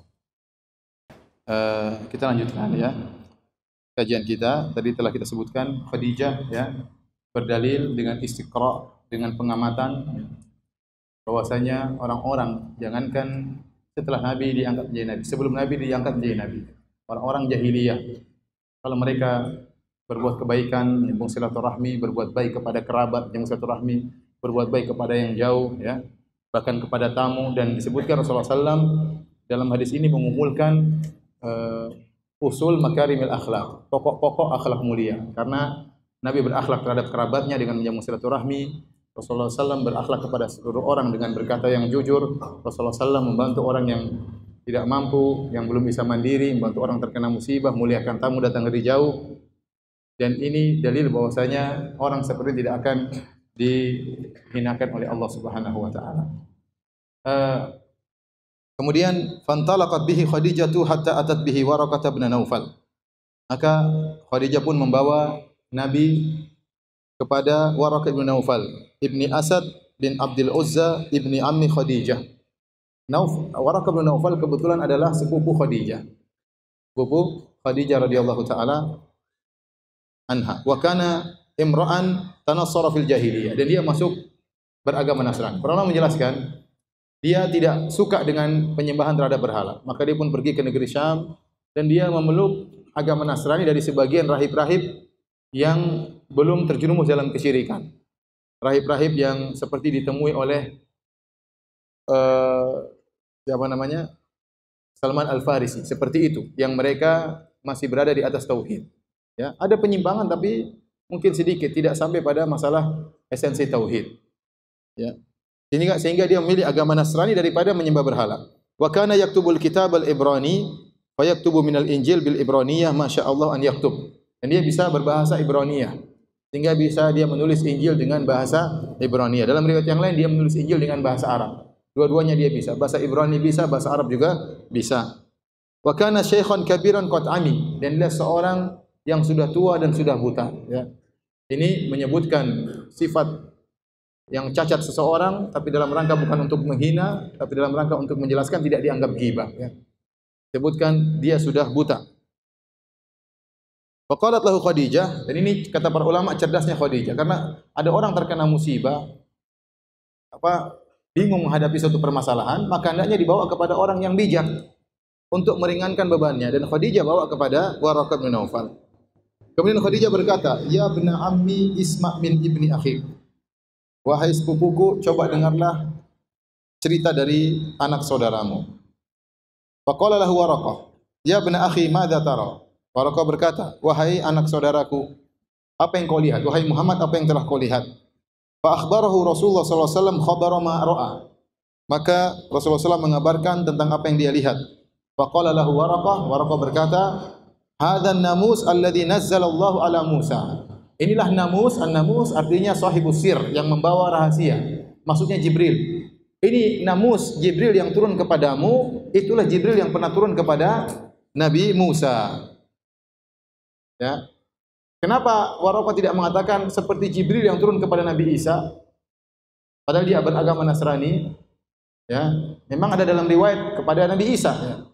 Tapi riwayat yang masyhur adalah kepada Nabi Musa. Maka ada beberapa pendapat di kalangan para ulama, di antaranya mereka berkata Waraqah ingin menjelaskan bahwasanya karena Nabi Musa itu tidak ada khilaf antara Yahudi dengan Nasrani, sama-sama mengakui Nabi Musa. Makanya disebutkan Nabi Musa. Atau dia mengatakan Nabi Musa turun dengan syariat yang banyak, beda dengan Nabi Isa yang hanya sekedar meluruskan penyimpangan dari syariat Nabi Musa, sehingga dia memilih Musa daripada Isa, ya. Kemudian setelah itu dia berkata, "Ya laitani fiha jada'un, laitani akunu hayyan idh yukhrijuka qaumuka." Kata Waraqah, seandainya di masa tersebut saya masih muda, ya. Jada'un itu artinya adalah as-sighar minal bahima, yaitu hewan kecil, kambing kecil, tapi kecil, artinya seakan-akan dia berkata, coba saya masih muda tatkala itu. Kapan? Idh akunu hayyan idh yukhrijuka qaumuka. Saya masih hidup dan masih muda tatkala kau diusir oleh kaummu. Rasulullah SAW heran. Ya, dalam riwayat yang lain disebutkan, dalam riwayat yang lain, Waraqah berkata kepada Aisyah, "La tukadzibannahu, sungguh kaumnya akan mendustakan dia." Rasulullah SAW diam. Kemudian Waraqah berkata lagi, "Wa la tu'dhiyannahu, dia akan disakiti oleh kaumnya." Rasulullah SAW diam. Kemudian dia berkata, "La tukhrijannahu, kaumnya akan mengusirnya." Waktu Rasulullah mendengar dia akan diusir, maka dia pun bertanya, tergerak hatinya, "Kenapa saya diusir? Aw mukhrijiyahum, apakah mereka akan mengusirku?" As-Suhaili berkata ini dalil bahwasanya ya berpisah dari negeri adalah perkara yang berat. Waktu dikatakan akan didustakan, Rasulullah SAW masih tenang. Waktu dikatakan akan disakiti, Rasulullah SAW masih tenang. Waktu dikatakan akan diusir, Rasulullah SAW heran. Kenapa saya harus diusir? Kenapa saya harus pergi meninggalkan negeri saya? Sementara Rasulullah SAW tahu orang-orang menghormati dia. Dia anaknya Abdul Muttalib, pimpinan orang-orang Quraisy. Dia cucunya Abdul Muttalib, pimpinan orang Quraisy. Dan dia orang yang amanah, dipuji oleh orang. Kenapa dia harus diusir dari kaumnya? Maka dia bertanya, "Aw mukhrijiyahum, apakah mereka akan mengusirku?" Ya. Maka kata Waraqah, "Na'am, lam ya'ti rajulun qattu bimithli ma ji'ta bihi ila udi." Benar, tidak ada seorang pun yang datang dengan apa yang seperti yang kau bawa, wahyu dari Allah, kecuali akan dimusuhi. Wa in yudrikni yaumuka ansurka nasran mu'azzaran. Seandainya saya masih hidup waktu kau akan diusir, saya akan menolongmu dengan pertolongan yang kuat. Tsumma lam yanshab Waraqatu an tufiya wa fatara al-wahyu. Tidak lama kemudian Waraqah bin Naufal meninggal dunia. Kemudian wahyu pun terputus. Wahyu pun terputus. Selesai dari hadis yang kedua, kita akan menyebutkan beberapa faedah berkaitan dengan hadis yang kedua ini. Yang pertama,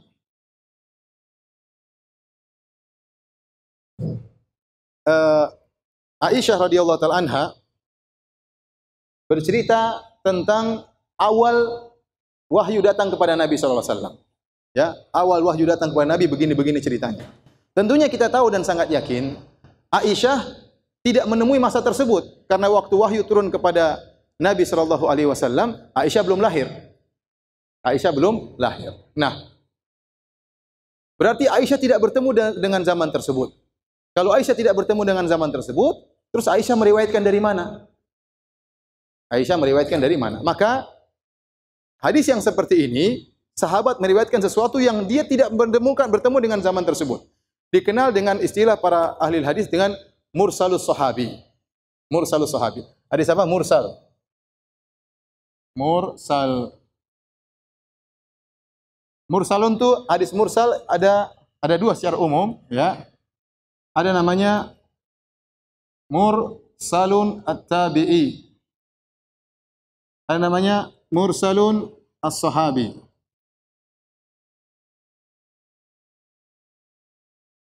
Maksudnya apa? Ada rawi yang terputuskan tidak disebutkan. Contoh namanya mursal tabi'in. Kan kita ada nabi, ada sahabat, ada apa? Tabi'in. Tabi'in itu siapa? Tabi'in itu orang yang ketemu sahabat tidak ketemu nabi. Orang ketemu sahabat tidak ketemu siapa? Nabi. Tahu-tahu ada tabi'in berkata Rasulullah SAW bersabda. Ini hadis pasti ada terputus mursal. Bagaimana dia bisa meriwayatkan dari nabi tanpa sahabat? Ya. Jadi hadis mursal sahabi contohnya qala tabi'i, at-tabi'i berkata qala Nabi sallallahu alaihi wasallam. Nah, kalau hadis mursal tabi'i, sementara tabi'in maksudnya. Tabi'in itu jamak, kalau nggak tahu bahasa Arab. Kalau tabi'i itu mufradnya, satu orang. Kalau tabi'in maksudnya para tabi'in. Kita tahu tadi tabi'in apa? Orang yang bertemu dengan sahabat, tapi tidak bertemu dengan apa? Nabi. Kalau dia mengatakan Rasulullah SAW bersabda, berarti sanadnya terputus. Sanadnya apa? Terputus. Berarti ada rawi yang hilang di sini. Siapakah rawi tersebut? Maka ada khilaf di kalangan para ulama, ya karena kalau Nabi, ya kalau kita lihat sanadnya, kemudian as-sahabi, kemudian siapa? At-tabi'i. Nah, tabi'i ini langsung meriwayatkan loncat kepada siapa? Nabi. Di sini ada yang hilang yang tidak dia sebutkan. Paham? Nah, siapakah orang di sini? Dari sini timbullah khilaf di kalangan para ahlul hadis. Apakah hadis mursal hadisnya sahih atau dhaif? Ada yang mengatakan hadisnya sahih. Kenapa? Karena tabi'in pasti meriwayatkan dari apa? Sahabat. Dan sahabat meriwayatkan dari Nabi. Sahabat tidak perlu diketahui, enggak jadi masalah. Karena sahabat semuanya adil, terpercaya. Paham? Yang mengatakan sahih kenapa? Ayo, hafalan cepat. Kenapa dikatakan sahih? Karena tabi'i, kata mereka, pasti meriwayatkan dari siapa? Sahabat. Dan sahabat ini tidak diketahui, enggak jadi masalah. Karena sahabat seluruhnya apa? Adil, terpercaya, dipuji oleh Allah dalam Al-Quran. Oleh karenanya mursal hadisnya sahih. Yang benar mursal itu hadisnya dhaif. Kenapa? Ternyata ditemukan dalam sebagian sanad ada tabi'i meriwayatkan dari tabi'i, meriwayatkan lagi dari tabi'i sampai kalau nggak salah sampai 7 kali. Tabi'in meriwayatkan dari tabi'i, dari tabi'i, dari tabi'i, berarti tanda tanya ini belum tentu sahabat. Bisa jadi tabi'in yang lain. Kalau tabi'in harus diperiksa sikoh atau tidak. Beda dengan sahabat, tidak perlu diperiksa. Dari sini, karena banyak kemungkinan tidak pasti yang hilang ini adalah sahabat, paham? Maka dianggap hadis mursal hadis yang apa? Lemah. Hadis yang lemah. Ini pendapat yang kuat. Sekarang mursalus sahabi. Contoh tadi, Aisyah dari siapa? Aisyah dari Nabi. Bercerita tentang awal wahyu, ya, tentang awal wahyu. Dan Aisyah tidak bertemu dengan masa tersebut. Nah, hadis ini mursal. Ada yang mengatakan mursal. Nah, kalau Aisyah mursal, ya, maka ini pendapat pertama mengatakan hadisnya mursal karena Aisyah tidak bertemu dengan zaman tersebut. Bagaimana dia bisa bercerita? Ya. Ada yang berpendapat tidak, hadisnya tidak mursal. Memang Aisyah tidak bertemu dengan zaman tersebut, tapi suaminya cerita sama dia. Paham? Nabi kan tiap hari sama Aisyah, siang malam sama siapa? Aisyah. Mungkin ngobrol dulu waktu saya datang wahyu seperti ini. Paham? Jadi ada kemungkinan hadis ini mursal, ada kemungkinan tidak. Oleh karenanya mursal sahabi ada dua model, ya. Ada, ya, sahabat, ya, sahabat yang mungkin meriwayatkan dari Nabi.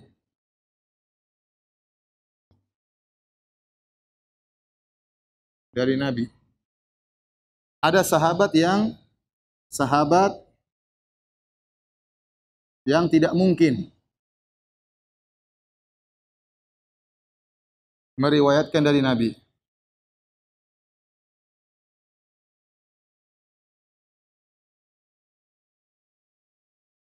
Contoh sahabat yang tidak mungkin meriwayatkan dari Nabi, ada sahabat namanya Muhammad bin Abi Bakar. Muhammad bin Abi Bakar ini ketemu dengan Nabi, sezaman dengan Nabi. Dia dilahirkan tatkala Haji Wada. Tatkala Haji Wada dia lahir. Tetapi beberapa bulan kemudian Rasulullah SAW meninggal. Tidak mungkin dia meriwayatkan dari Nabi, dia masih kecil sekali waktu itu. Nabi ngomong dia pasti dengar, tapi dia tahu apa yang diomongkan Nabi. Paham? Kalau dia meriwayatkan hadis, itu namanya mursal apa? Mursal apa? Sahabi. Paham? Ada sahabat-sahabat yang mungkin meriwayatkan dari Nabi. Contohnya Aisyah tadi. Aisyah meriwayatkan masa lalu. Dan ini sahabat-sahabat. Contohnya Abu Hurairah. Abu Hurairah masuk Islam berguru dengan Nabi kira-kira 3 tahun. Tapi dia bercerita tentang kejadian-kejadian sebelum dia masuk Islam. Paham? Dari mana dia dapat? Kita katakan mungkin dia dengar dari Nabi. Atau Ibnu Abbas, sahabat junior, bercerita tentang masa-masa lalu Nabi SAW yang dia waktu itu belum lahir. Sama seperti Aisyah, bercerita tentang masa lalu yang dia belum lahir. Maka kalau sahabat yang mungkin meriwayatkan dari Nabi, kita anggap hadisnya bukan mursal. Kenapa? Karena kemungkinan besar mereka dengar langsung dari siapa? Nabi SAW. Mungkin dia dengar Nabi cerita tentang masa lalu. Paham? Nah, kalaupun kita bercerita tentang sahabat, ya, sahabat, kemudian dia bercerita, pasti melalui perantara tentang kisah Nabi SAW, maka perantara tersebut pasti sahabat. Contohnya Muhammad bin Abi Bakar. Muhammad bin Abi Bakar kemudian dari Nabi SAW. Kita bilang nggak mungkin dia meriwayatkan dari siapa? Nabi. Pasti ada perawi di sini karena dia tidak mungkin mendengar langsung dari Nabi karena dia masih kecil, Nabi sudah meninggal.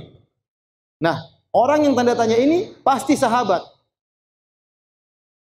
Paham? Pasti sahabat. Kalau pasti sahabat berarti nggak jadi masalah. Hadisnya pasti sahih. Karena sahabat pasti adil. Kesimpulannya, kalau mursal tabi'i hadisnya lemah, kalau mursal sahabi hadisnya apa? Sahih. Karena kalaupun sahabat tersebut tidak bertemu Nabi, dia pasti meriwayatkan dari sahabat yang lain. Paham? Sudah selesai itu aja. Ini pertama.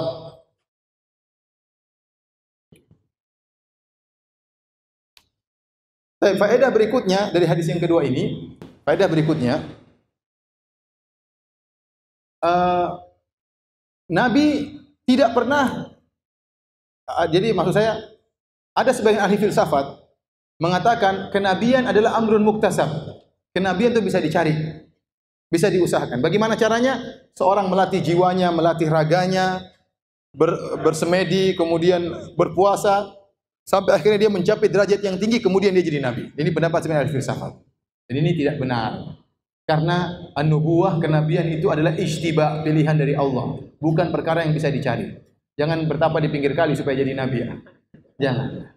Enggak ada goa kita di pinggir kali aja Ustaz. Enggak. Kenabian itu bukan perkara yang dicari-cari, bukan perkara yang diusahakan. Nabi sendiri tidak pernah mau jadi nabi. Makanya waktu datang malaikat Jibril dia takut.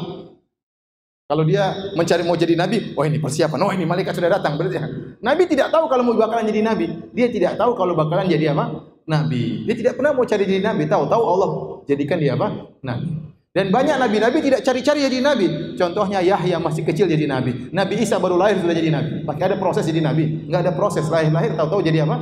Nabi. Bahkan yang lebih hebat, Nabi Musa doakan Nabi Harun. Nabi Musa itu kata Allah, wa kana indallahi wajiha. Nabi Musa punya kedudukan di sisi Allah. Di antara kedudukannya yang agung, dia pernah berdoa, waj'alli waziran min ahli Harun akhi. Ya Allah, jadikanlah kakakku ini atau adikku kakakku ini Harun jadi nabi sebagai pendampingku. Subhanallah. Allah langsung kabulkan. Qala qad utita su'laka ya Musa. Doamu dikabulkan. Harun diangkat jadi nabi, yang minta siapa? Nabi Musa. Sebagian orang, sebagian kita berdoa, ya Allah jadikan anak saya ustaz. Enggak jadi ustaz. Ya. Ya Allah jadikan istri saya solehah, jadikan suami saya soleh. Enggak soleh-soleh, masih suka ngomel. Ini Nabi Musa berdoa, Harun jadi nabi, Allah angkat. Subhanallah, bagaimana hebatnya siapa Nabi Musa. Jadi kenabian itu bukan perkara yang diusahakan, tapi pilihan dari Allah Subhanahu. Nabi Yusuf tahu-tahu Allah jadikan nabi, tidak pernah dia cari-cari jadi nabi. Ya. Itu pendapat yang batil, karena kalau kita buka pendapat ini berarti Nabi Muhammad bukan nabi terakhir, masih ada orang lagi bisa menjadi nabi setelah itu dengan proses-proses dan yang lain. Kemudian ini juga menjelaskan, sebenarnya menjelaskan bahwasanya Gua Hira ya bukanlah tempat yang berkah, sehingga tidak perlu kita mencari keberkahan di tersebut. Itu hanya kebetulan Nabi pernah berkhulwat di situ. Oleh karenanya setelah Nabi menjadi nabi, Nabi tidak pernah lagi ke Gua Hira. Tidak pernah ngajak teman-temannya, para sahabatku kita nongkrong di Gua Hira, enggak pernah.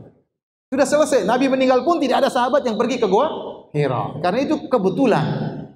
Tidak ada dalilnya Gua Hira adalah tempat yang apa? Yang berkah. Makanya jemaah haji banyak yang naik ke sana pingin masuk di situ. Ya, karena mereka pingin sholat, mereka merasa dapat pahala khusus. Padahal tidak ada dalilnya. Ya, oleh karena Ibnu Katsir mengatakan, ya kita tidak tahu di mana Goa Al-Kahfi berada. Al-Kahfi itu maknanya goa yang Allah sebut dalam surat Al-Kahfi, tidak tahu di mana letaknya. Kalau letaknya bermanfaat bagi kita, pasti Allah jelaskan di mana letaknya. Kalau letaknya bermanfaat bagi kita, pasti Nabi datang ke sana untuk menjenguk atau mengunjungi tempat tersebut. Ya. Bayangkan kalau Goa Kahfi itu ada di Priok, wah luar biasa itu. Satu dunia datang situ pengin tidur di situ. Tahu-tahu bangun 300 tahun baru bisa bangun. Tapi karena tidak tahu, Allah berarti tidak ada manfaatnya. Ya. Maka jangan orang berpikir kalau kita ke Gua Hira dalam rangka untuk mencari, untuk melihat sejarah nggak apa-apa. Tapi kalau mencari berkah maka tidak ada dalilnya. Di antara faedah hadis ini juga, ya, bahwasanya, ya, kita boleh memuji seorang kalau memang ada maslahat yang besar. Asalnya tidak boleh kita puji orang lain. Kata Rasulullah SAW, "Idza ra'aitumul maddahin fahthu ala wujuhihim turab." Kalau kau melihat orang yang suka muji-muji, maka lemparkanlah pasir di wajahnya. Karena pujian itu berbahaya. Bisa membuat orang niatnya berubah. Ya, bisa membuat orang besar kepala, bisa membuat orang ujub, bisa membuat orang merasa sombong, bangga. Karena sebagian orang dipuji-puji sama muridnya, "Ustaz begini, ustaznya jadi kepala besar." Ya, bahaya. Jangan menjadi orang-orang yang mencelakakan ustadznya. Dipuji setinggi langit sehingga akhirnya ustadznya merasa besar, merasa hebat, akhirnya merendahkan yang lainnya. Gara-gara murid-muridnya. Ya, tidak boleh. Ustadz itu manusia, ustadz pun bisa jadi makan puji, hati-hati. Ya, oleh karenanya Rasulullah SAW menyuruh kalau ada orang tukang puji, lempar mukanya dengan apa? Dengan pasir. Kalau ada orang puji-puji ente bilang sebentar, saya mau ngambil pasir. Buat apa? Sini. Kita boleh memuji kalau ada maslahatnya. Contohnya seperti Nabi SAW lagi down, ketakutan ketemu malaikat Jibril. Khadijah memuji Nabi. Kau tidak mungkin celaka. Kau itu selalu begini, selalu begini. Lagi puji enggak? Lagi dipuji. Tapi ada masalahnya, tidak apa. Anak kita misalnya lagi enggak percaya diri, ngapa takut misalnya untuk masuk pondok tahfiz, kita, oh, kamu tuh hebat, kamu apalah bagus, kita puji, enggak apa-apa. Karena ada maslahatnya. Kalau sudah selesai jangan puji terus. Nanti kepalanya besar. Kepalanya besar, songkoknya enggak cukup. Oleh karenanya, ya, memuji orang lain itu perlu kalau ada manfaatnya. Terkadang sebagian guru muji muridnya supaya muridnya berkarya. Misalnya, kamu bisa nulis kok, tulisanmu bagus kok, maka muridnya kemudian apa? Menulis. Kamu bisa ceramah kok, ceramahmu bagus, jadi dia semangat untuk apa? Ceramah. Kalau ada manfaatnya enggak jadi masalah, tapi jangan terus-terusan. Jadi memuji seringnya tercela, tapi terkadang boleh, sebagaimana dilakukan Khadijah kepada Nabi sallallahu alaihi wasallam.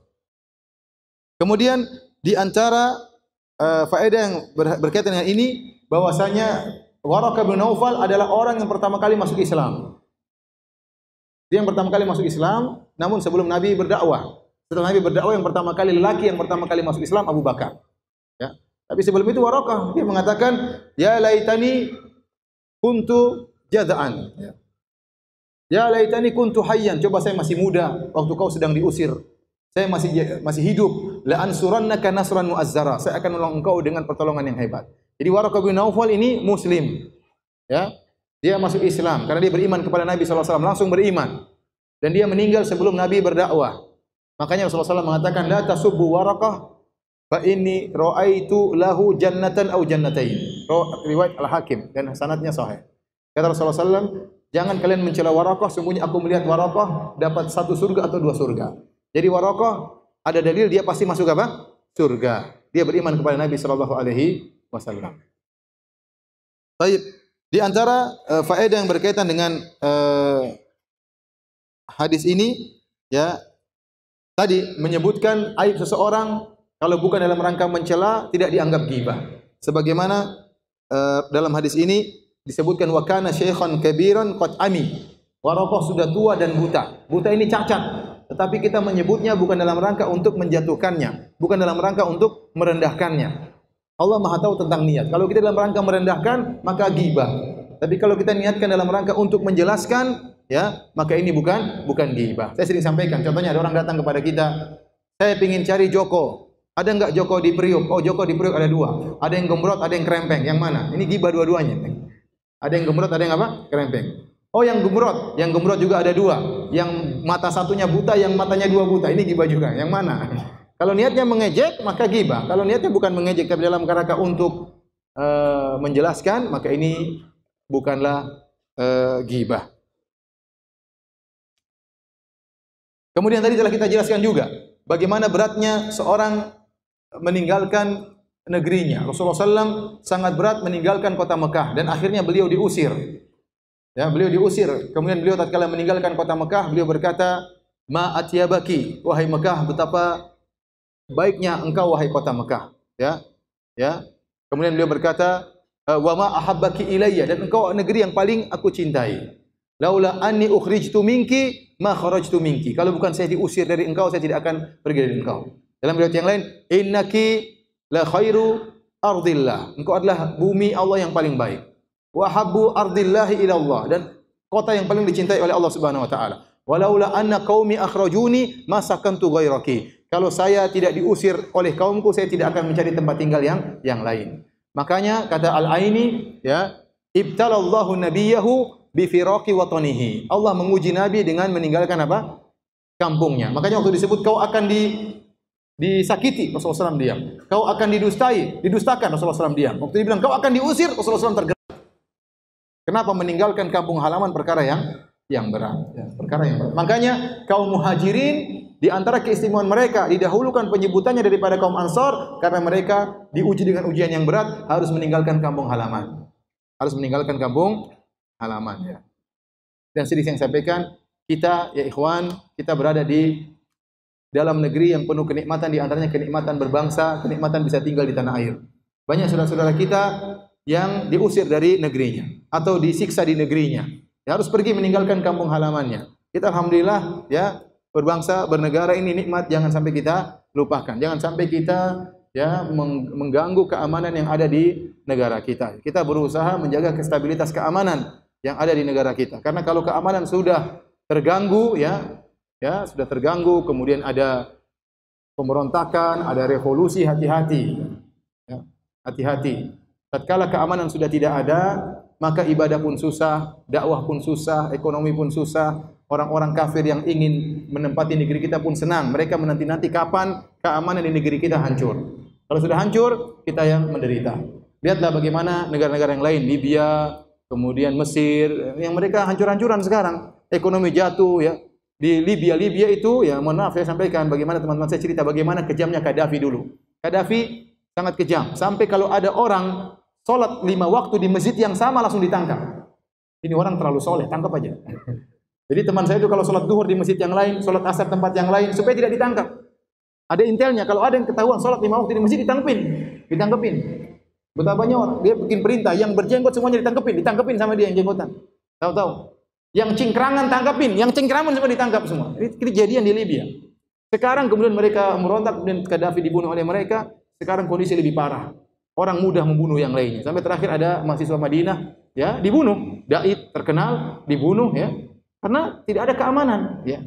Dikarenanya hati-hati, ya, jangan sampai kita terusir dari negeri kita atau kita seakan-akan tidak tinggal di negeri kita. Negeri kita ini diraih dengan perjuangan, ya, dengan kalimat Allahu Akbar. Pahlawan-pahlawan kita rata-rata orang Islam, ya, mengusir penjajah. Maka kita harus jaga negara kita ini. Ya, kita kalau ingin perbaikan, silakan lakukan perbaikan sesuai dengan prosedur, sesuai dengan aturan, dengan cara yang terbaik. Ya, tapi jangan berlebih-lebihan sampai akhirnya bisa menimbulkan apa? Rusaknya keamanan. Hati-hati, jangan sampai kita termasuk orang-orang yang mendukung terciptanya, ya, kekacauan di negeri kita. Baik, hadirin dan hadirat yang dirahmati Allah Subhanahu wa taala, saya rasa sampai di sini saja kajian kita. Yang insyaallah saya ingatkan minggu depan libur ya karena saya ada safar. Insyaallah kita mulai lagi tanggal 7 Februari. Tanggal 7 Februari. Dan alhamdulillah sebagian saudara-saudara kita sudah mentranskrip kajian kita yang pertama. Ini kajian ketiga ya. Kajian yang pertama sudah ditranskrip. Ceramahnya sudah ditranskrip. Nanti insyaallah antum bisa download dari apa? Dari firanda.com atau nanti disebarkan oleh panitia. Insyaallah dalam beberapa hari ini. Tinggal saya periksa lagi kemudian dan insyaallah nanti kajian kedua juga demikian akan ditranskrip dengan faedah-faedah. Jadi antum bisa murojaah kembali ya apa yang telah antum dengar pada kajian-kajian sebelumnya. Wallahu taala alam bisawab. Ada hadiah sebelum tanya jawab, ada hadiah, 3 hadiah. Yang bisa jawab saya kasih hadiah ya. Yang pertama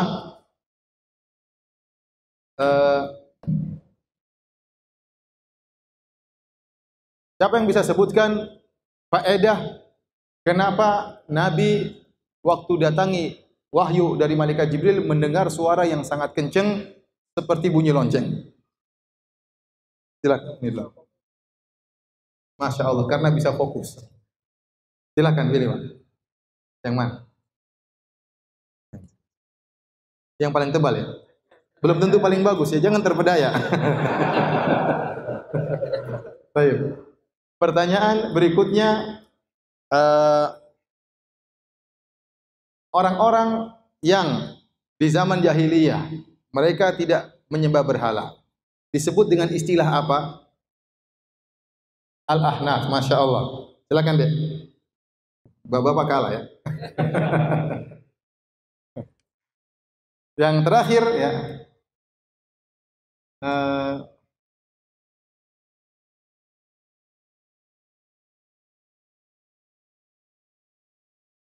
Apa yang terakhir? Kenapa? Ada hadis ya. Coba siapa yang bisa sebutkan secara singkat 5 faedah hadis yang kedua? 5, hadis syarah yang ketiga, hadis yang terakhir.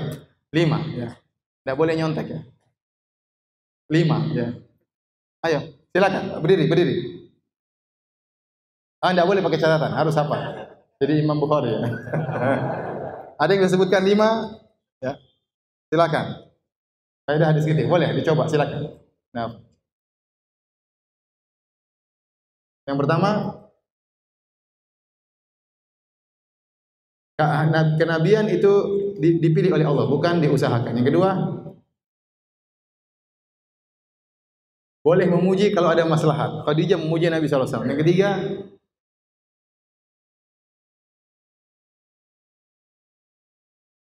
sahabi.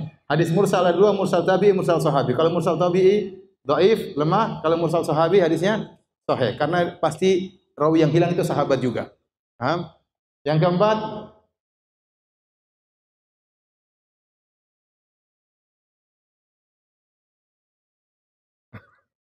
Gua Hira, tidak ada dalil bahwasanya Gua Hira tempat yang berkah ya, karena Nabi tidak pernah bernostalgia lagi di situ. Yang kelima,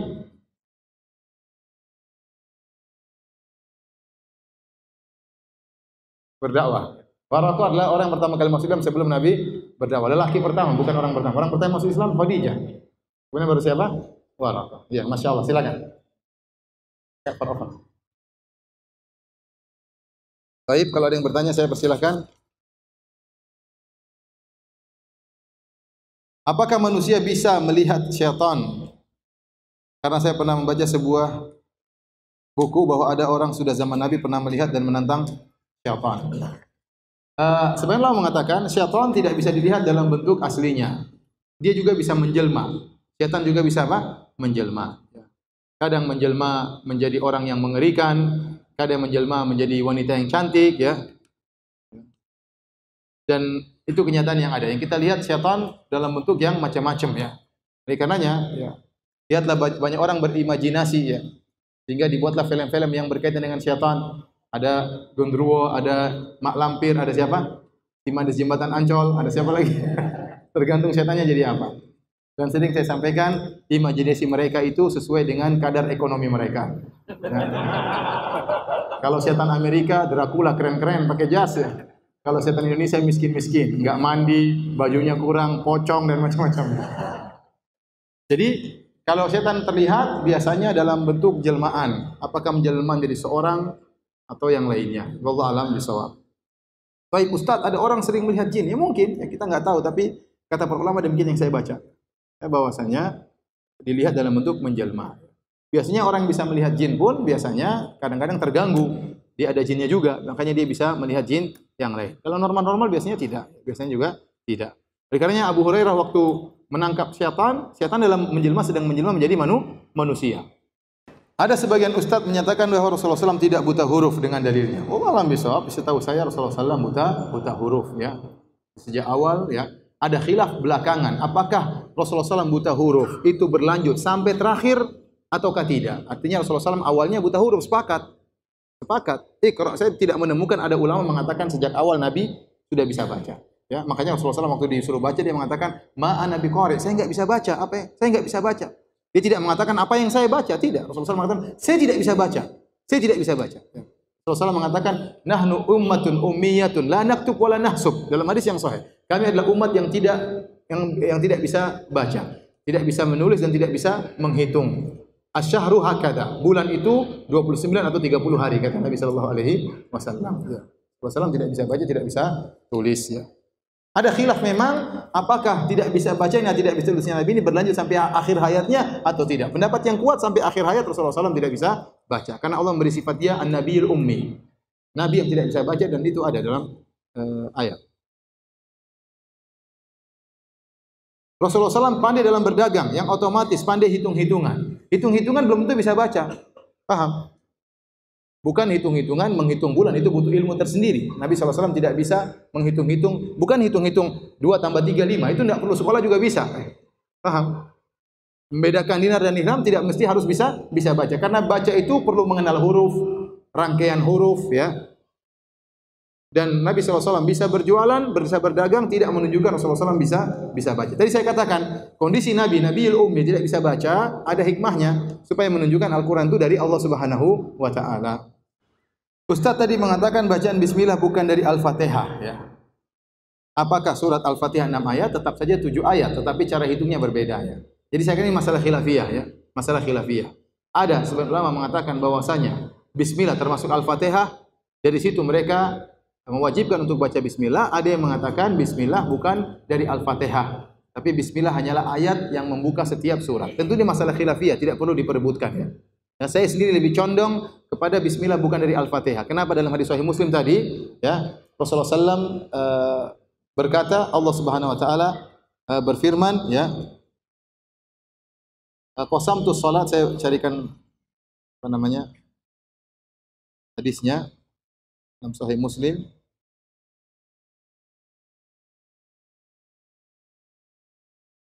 Hadis ini sangat tegas bahwasanya Bismillah bukan Al-Fatihah. Hadis riwayat Muslim nomor 395. Kata Nabi SAW, qala Allah Ta'ala, Allah berfirman, qasamtu salata baini wa baina abdi nisfain. Aku membagi surat Al-Fatihah antara aku dan hambaku menjadi 2 bagian. Wali abdi ma sa'al, dan bagi hambaku apa yang dia minta. Fa idza qala al-abdu alhamdulillahirabbil alamin. Kalau hamba mengatakan alhamdulillahirabbil alamin, langsung alhamdulillahirabbil alamin. Allah tidak mengatakan kalau hambaku berkata bismillahirrahmanirrahim. Tapi kalau hambaku berkata alhamdulillahirabbil alamin, qala Allah Ta'ala, Allah berkata hamidani abdi, hambaku telah memujiku. Wa idza qala ar-rahmanur rahim, ar-rahmanir rahim, qala Allah Ta'ala athna alayya abdi, hambaku telah menyanjungku. Wa idza qala maliki yaumiddin, kalau hambaku mengucapkan maliki yaumiddin, qala majjadani abdi, hambaku telah mengagungkan aku. Fa idza qala iyyaka na'budu wa iyyaka nasta'in, qala hadza baini wa baina abdi wa li abdi masal, ini antara aku dan hambaku, dan bagi hambaku apa yang dia minta. Wa idza qala ihdinas siratal mustaqim siratal ladzina an'amta 'alaihim ghairil maghdubi 'alaihim waladdallin amin, qala hadza li abdi, ini adalah untuk hambaku, wa li abdi masal, dan bagi hambaku apa yang dia minta. Di sini Allah mengatakan aku membagi Al-Fatihah menjadi 2. Ya. Ada yang untuk hambaku, ada yang untuk aku. Jika hambaku mengucapkan alhamdulillahirabbil alamin, berarti awal dari Al-Fatihah apa? Alhamdulillahirabbil alamin. Intinya ini masalah khilafiyah, tidak perlu diperpanjang. Yang berpendapat bismillah bagian dari Al-Fatihah ya silakan. Saya lebih condong bismillah bukan dari Al-Fatihah, tapi pun kalaupun saya sholat, saya tetap baca bismillah. Ya. Karena sunnah, semua orang bilang sunnah. Ada yang bilang wajib, ada yang bilang apa? Sunnah, ya. Tetap dibaca untuk kehati-hatian. Tapi kalau kita bicara secara dalil, maka dalil yang mengatakan bismillah bukan dari Al-Fatihah, dalilnya kuat. Karena bismillah adalah ayat tersendiri sebagai pembuka setiap surat. Seperti Iqra bismi rabbikal ladzi khalaq, bismillah bukan dari bagian surat Al-Alaq, tapi langsung Iqra bismi rabbikal ladzi khalaq sama dengan alhamdulillah rabbil alamin, langsung alhamdulillah rabbil alamin. Apakah saat malaikat Jibril menyatakan kepada Nabi Iqra, malaikat Jibril datang kepada Nabi dalam bentuk aslinya sampai Nabi ketakutan? Wallahu a'lam bishawab. Saya tidak tahu ya. Tapi benar Rasulullah SAW dalam hadis yang sahih tidak pernah melihat malaikat Jibril dalam bentuk aslinya kecuali 2 kali. Ada riwayat disebutkan di antaranya waktu Rasulullah SAW sedang di Sidratul Muntaha ya. Rasulullah SAW juga pernah melihat malaikat Jibril dalam hadis yang sahih berada di langit ya. Dan dia buka sayapnya, ada 600 sayapnya dan sayapnya menutup cakrawala ya. Adapun dalam Gua Hira wallahu alam bishawab. Tetapi Nabi ketakutan ya, kalaupun malaikat Jibril datang dalam bentuk manusia, Nabi ketakutan karena orang tersebut sangat kuat. Ya tentu suasananya berbeda. Kun meluk Nabi jadi ketakutan ya. Wallahu alam bishawab. Apa yang dilihat oleh Nabi sallallahu alaihi wasallam tatkala di Gua Hira? Apakah bentuk aslinya atau dalam bentuk manusia?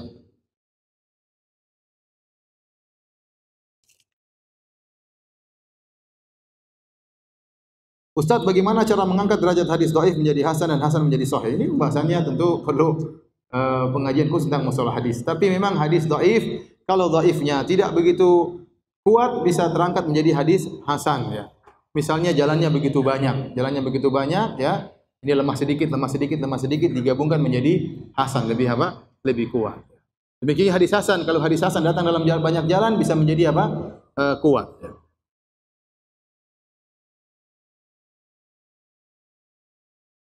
Ustaz, bagaimana menilai seorang perawi itu thiqah atau tidak? Ada buku-buku yang namanya buku-buku rijal, kutubur rijal. Buku-buku tersebut menilai tentang kredibilitas para rawi. Ya. Dan buku-buku tersebut banyak. Ada buku khusus tentang rawi-rawi yang lemah. Ya. Ada buku-buku ya yang menggabungkan perawi-perawi kutubus sittah. Ya. Ada buku yang mengkhususkan tentang menyebutkan perawi-perawi dalam Imam Ahmad misalnya yang tidak tersebutkan dalam kutubus sittah. Banyak buku-buku tentang rijal ya. Jadi kita menilai perawi tersebut dari data yang pernah ditulis oleh para ulama tentang rawi-rawi tadi. Rawi ini bagaimana statusnya itu ada dalam buku-buku para perawi. Setelah itu baru kita nilai ya.